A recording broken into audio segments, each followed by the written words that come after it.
The story begins with a young Spanish shepherd, Santiago, having a recurring dream.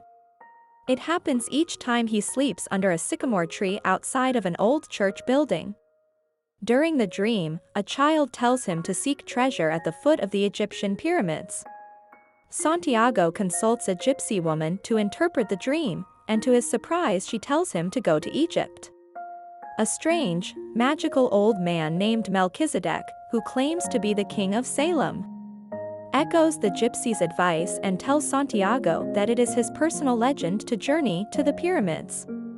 Melchizedek convinces Santiago to sell his flock and set off to Tangier. When Santiago arrives in Tangier, a thief robs him, forcing him to find work with a local crystal merchant. The conservative and kindly merchant teaches Santiago several lessons. And Santiago encourages the merchant to take risks with his business. The risks pay off, and Santiago becomes a rich man in just a year. Santiago decides to cash in his earnings and continue pursuing his personal legend.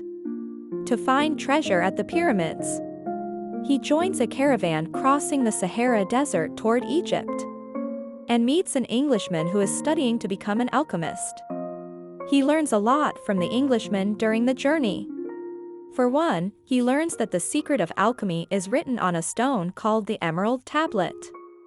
The ultimate creation of alchemy is the master work, which consists of a solid called the Philosopher's Stone that can turn lead to gold, and a liquid called the Elixir of Life that can cure all ills. Santiago learns the Englishman is traveling with the caravan to the Saharan oasis of Al Fayum, where a powerful, 200-year-old alchemist resides. The Englishman plans to ask the alchemist the secret of his trade. As it turns out, the caravan must make an extended stop in Al Fayum in order to avoid increasingly violent tribal wars taking place in the desert. There, Santiago falls in love with Fatima, who lives at the oasis. During a walk in the desert, Santiago witnesses an omen that portends an attack on the historically neutral oasis. He warns the tribal chieftains of the attack, and as a result, Al Fayum successfully defends itself against the assault. The alchemist gets word of Santiago's vision and invites Santiago on a trip into the desert, during which he teaches Santiago about the importance of listening to his heart and pursuing his personal legend. He convinces Santiago to leave Fatima and the caravan for the time to finish his journey to the pyramids, and he offers to accompany Santiago on the next leg of his trip, while the alchemist and Santiago continue through the desert. The alchemist shares much of his wisdom about the soul of the world. They are mere days away from the pyramids when a tribe of Arab soldiers captures them. In exchange for his life and the life of Santiago, the alchemist hands over to the tribe all of Santiago's money, and tells the soldiers that Santiago is a powerful alchemist who will turn into wind within 3 days. Santiago feels alarmed because he has no idea how to turn into the wind, and over the next 3 days he contemplates the desert. On the 3rd day, he communicates with the wind and the sun, and coaxes them to help him create a tremendous sandstorm. He prays to the hand that wrote all, and at the height of the storm he disappears. He reappears on the other side of the camp, and the tribesmen, awed by the power of the storm, and by Santiago's ability, let him and the alchemist go free.